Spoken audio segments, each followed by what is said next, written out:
So if you have ever been out to an Orlando Speed World Spring Break Bash or Black Friday, you would know it gets pretty crazy.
Davey looking pretty. Oh, this is gonna be close. But it has to turn around.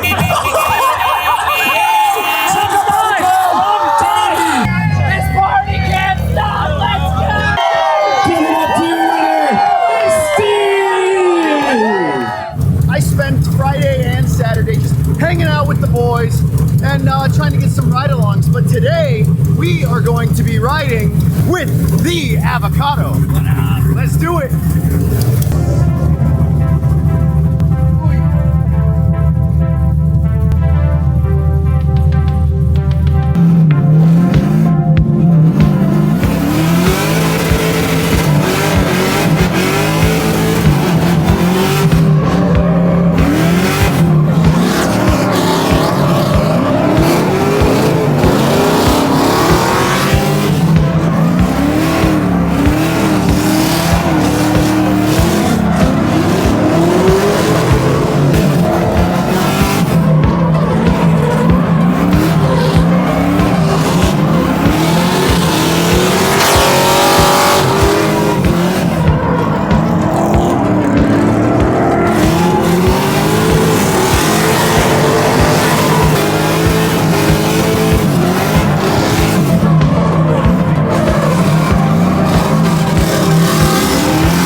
So who I just rode with was Ryan Acevedo. What up, guys? AKA Mr. Avocado. That's pretty much what everyone calls me. So that's about what everyone knows me by now. So Right? It's not Ryan, it's Avocado. Yeah. He has this sick LS2 swapped 350Z. LQ9. LQ9. Same, It's a 6 liter. Same, but different. My Z, if I were to ever do any type of swap, I would probably want to go the same route with an LS, of course. It's a good combo. Oh, yeah. I've always toyed the idea of the Jay-Z stuff, but trying to do the Pro AM. You can't beat the reliability of a V8. Yeah, exactly. You know? Right. So it's a 6.0 LQ9 long block.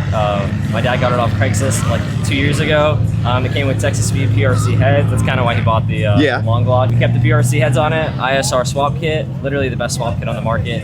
Absolutely plug and play. Drag and drop. And I'm not even just saying that. Drag and drop. It was so easy. The headers are designed immaculately. Like they just fit in perfect. You don't have to bash in the headers at all, because I know on 240s, sometimes you just gotta bash them in to get them to fit. But fast intake, or let me rephrase that. Fast throttle body, LS6 intake. It's on pump gas, just 93, and then Radium Engineering surge tank setup. How much power did it make on the dyno? 431 on the dyno. 431? Yep. Nice. Freddie says he can squeeze more out of it with a bigger intake in the 85. Yeah. I don't necessarily know if we want to push towards 500. 430 is plenty. So. What's interesting, I have a 6.2 LS3 in my 240, and I only dynoed 420 wheel. I got more than you. I got more displacement, but you got those nice built heads. Yeah, so. I got the good heads. Heads on a V8 is easy power. Oh yeah, sounds great. Yeah, and it makes a lot of power up top. I think we repped it out to like 65, so it sounds nice, really sick. nice. And I love banging limiter, so. You making a porno because he's 18 now, or what? That's right. I'm 18. It's legal now. You must be one of the younger guys out here, right? Yeah, me and Dallas are the youngest, and Dallas is 20, so I have him beat by 2 years. But he is the youngest in the Pro-Am, so he has me beat in that aspect. 2 years ago, you were just playing Assetto Corsa, yeah, right? So I started off like 14 years old. I got a Logitech G920, which is actually a weird wheel. It's not as good as the older G27. Kind of just played Assetto Corsa for like 3 years. Jumped out here at Spring Break Bash last year, my very first event.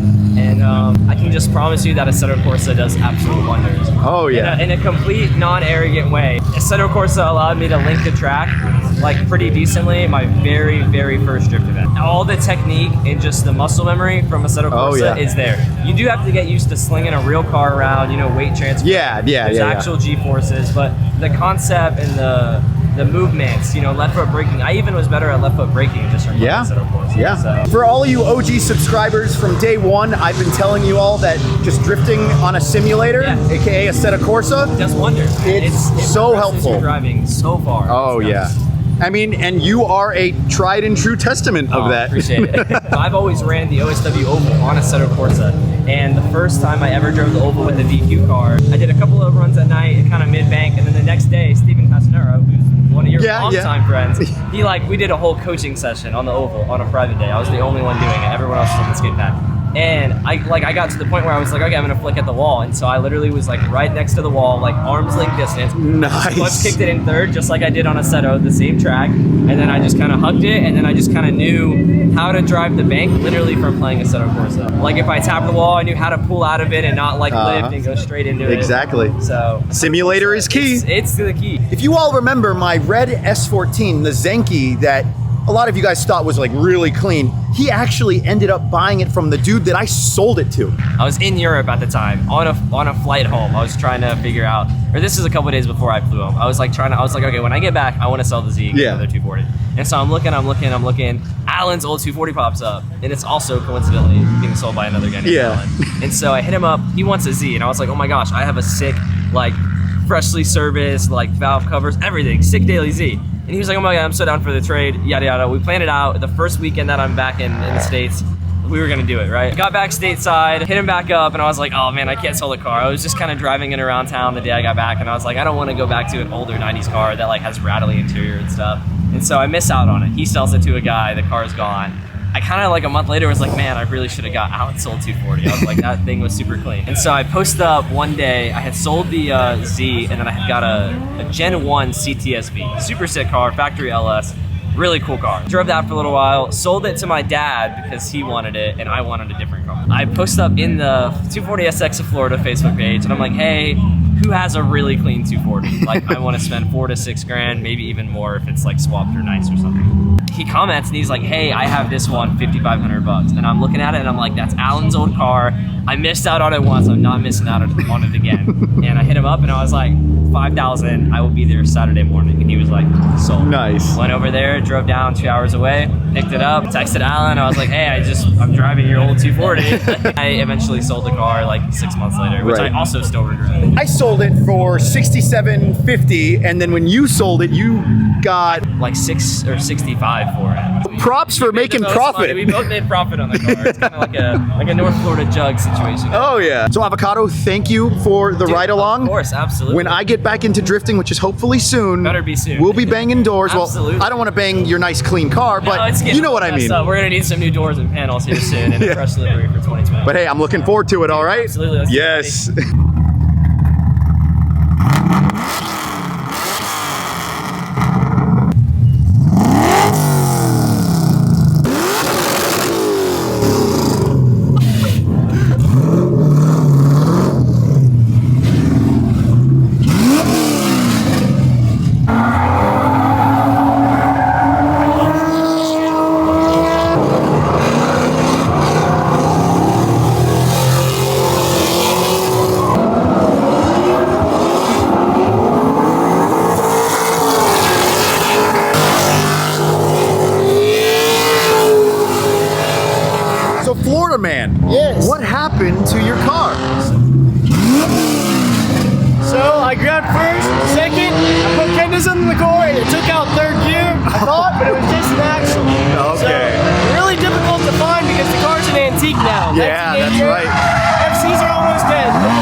it.